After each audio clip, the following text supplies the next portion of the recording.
So in the midst of this circus act that we can politely call the Charlie Kirk investigation, we have seen this rather shadowy and shady figure, this Phil Lyman character, emerge. And right now there are a lot of rumors going around, and I am able to debunk one major rumor that he was in Romania with Erica Kirk.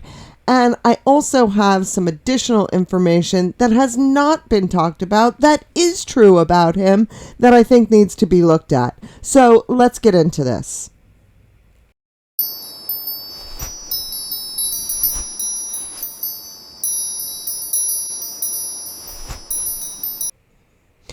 So since law enforcement and the FBI and whoever it is that has current jurisdiction over the Charlie Kirk investigation, clearly I don't see much investigating being done by them. We're not hearing anything coming out from any official network.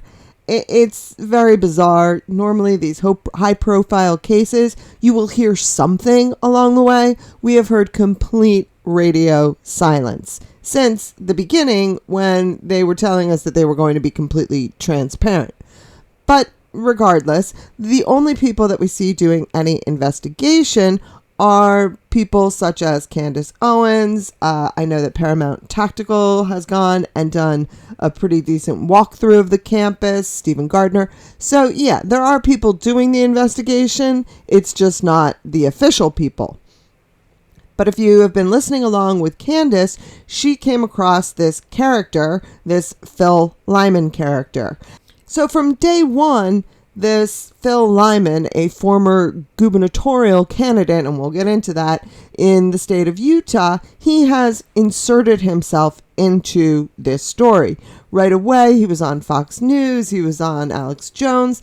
And then when Candace Owens starts investigating him and isn't just giving him this free pass that whatever he wants to say goes, then he starts to complain about it. Now, I'm going to show you a very brief clip. This just kind of gives you an idea of his contradicting stories, his back and forth. Yeah. I see what happened. How are you? Did you see what happened, Phil? No. You were there too.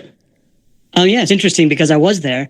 I was a witness to everything that happened. I was talking to Charlie just before he took the stage, and I was in very, very close proximity. I see what happened. How are you? Did you see what happened, Phil? No. Where this happened? Yeah. No, I was basically backstage, and when he came out and was throwing the hats, I was there. I was standing next to the stage, and I would have been there when the shooting took place, but I needed to go meet some of my friends, and I didn't want to just hang around.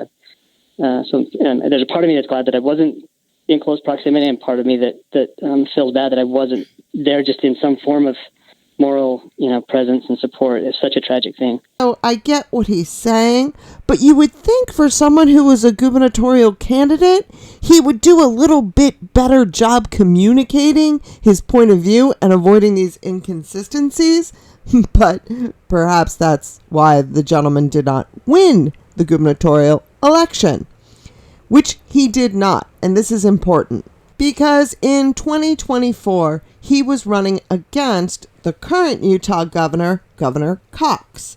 Now, in that campaign, something went down, and I haven't dove all the way into what exactly it is. I instead went and dove into the aftermath of it, because whatever it was that happened, he did not get the Republican Party nomination. Phil Lyman was under the impression that there was some scandal involved in the Republican Party nomination. So this was not in the actual gubernatorial election.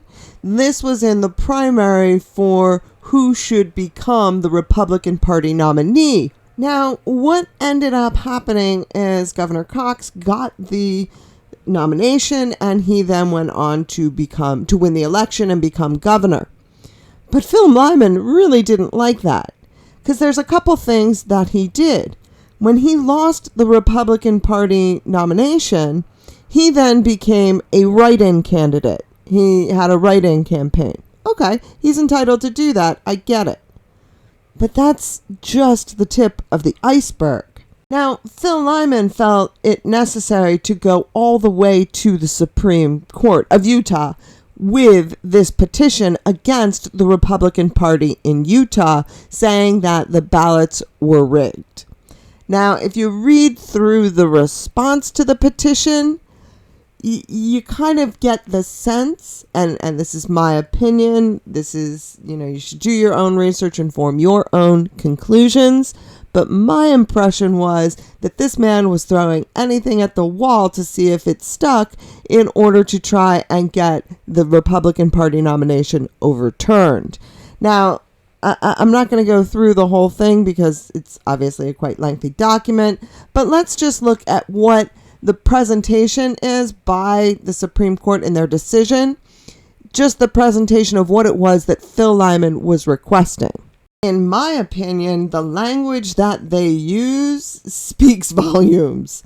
So you have here, the relief that Mr. Lyman seeks in his petition is extraordinary.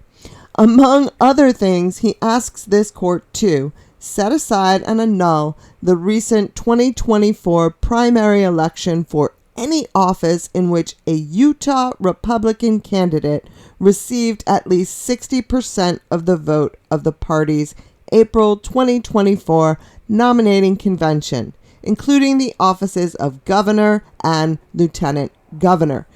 Now, this is important because if you remember the woman Tiffany, I want to say Barker is her last name, but I'm not 100% sure. It's either Barker or Bartlett or something like that. But her sister was the one who ran with Phil Lyman as lieutenant governor. So this is connecting her and her family to this Utah Supreme Court petition as well. And I'm not entirely sure, I'm getting a little fuzzy on the details, but wasn't the issue that she was, in fact, one of the Steels? And according to Phil Lyman, he is one of the Steels.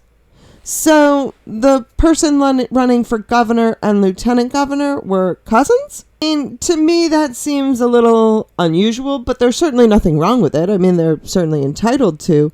But, I mean, that kind of screams, I guess, I was going to say it screams nepotism, but I guess, RFK was Attorney General for JFK, so, I mean, there's nothing against it. It just, there's not good optics in that. Let's just put it that way. But let's go back to this petition. So in addition to undoing the Republican nomination process for the gubernatorial race in Utah, he also wanted these things. He wanted to certify to each county clerk the names of Mr. Lyman and all Republican candidates who received at least 60% of the vote of the party's April 2024 nominating convention for placement on the November 2024 general election ballot as the Republican nominees. Essentially, he wanted to overturn the nomination and put himself on and his lieutenant gubernatorial candidate on the ballot in the place of Cox and Henderson, who were the opponents. He wanted to order Lieutenant Governor Henderson to produce information Mr. Lyman has previously requested under the Government Records Access and Management Act, and order Lieutenant Governor Henderson and Governor Cox removed from their offices because by the time this is being responded to, Governor Cox had won the election. So in addition to overturning the Republican nomination, he then wants to also overturn the election because by then they were the governor and the lieutenant governor. So for alleged malfeasance, as explained below, we conclude that Mr. Lyman has not shown entitlement to the relief he requests. So he clearly lost this entire petition. And last, Mr. Lyman seeks a directive that Lieutenant Governor Henderson and Governor Cox be removed from office pursuant to blah, blah, blah. And Mr. Lyman is not entitled to relief under this provision because he has offered no viable factual or legal basis for the remedy he requests. Now, that is some seriously strong legal language that is basically saying he doesn't have a case at all. And looking at all of this, which is the most I've really seen coverage so far, I can totally get it why people would think that this man might potentially have some shady dealings with what is allegedly a rather shady organization that Erica Kirk was involved in. But I promise you, I can debunk that completely. We'll get there. But in the meantime, right after Candace Owens comes on and starts to reveal some of the things she found in her investigation, some of the mismatches and things that just don't make sense, Lyman felt the need to make his own video and make a response. And I can honestly say I have never seen such a rude and demeaning response to a professional in my life. I mean, this man he's pretty bad. Now, I haven't seen a whole lot of people other than people who support him commenting on his reaction. But if you haven't seen this, I mean, this is some pretty wild stuff. Show to slandering and defaming me and anybody that has anything to do with me. She bases her lies on the lies of Truman Van Cott and calls him Nick because he's only a little boy, 20 years old, a student. Well, Nick was running for city council. He's working on people's campaigns. This is really troubling. And I guess what I would say is that I don't sense any concern, genuine concern, from Candace Owens to help Charlie Kirk. He goes on to call her a grifter. It's such overkill, overplaying of his hand that he loses all credibility.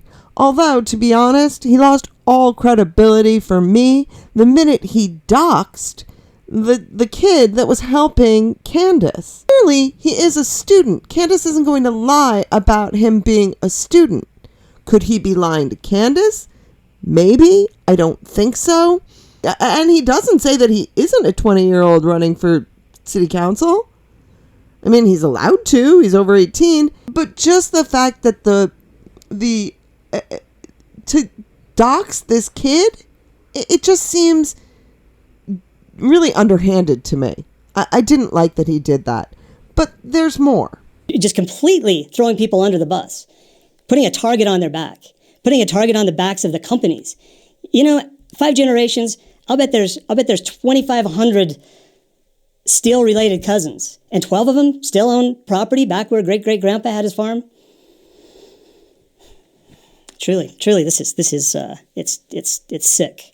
You've got a sickness, Candace. You need to go see somebody about this. Now, there's a lot more to Phil Lyman's reaction to Candace, and I think I'm just going to do a separate video on that because this one is getting a little bit longer than I had expected, and I want to get to the part where we debunk him being a part of this Erica's Angels. So I'm going to do a separate video on that. So look for that coming soon.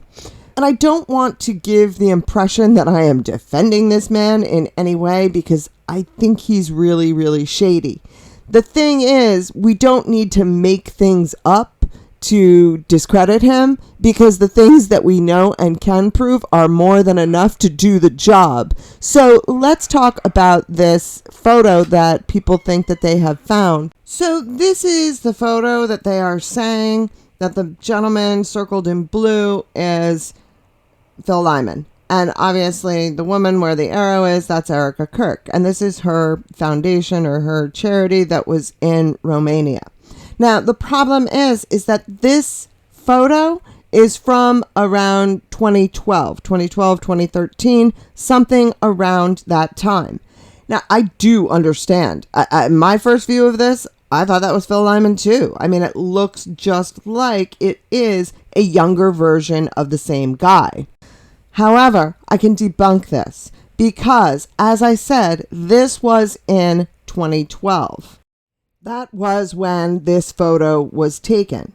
So this was in 2012, but unfortunately, Phil Lyman was born in June of 1961. So if you do the math, if this photo was in 2012, that means in 2012, Phil Lyman was approximately 51 years old.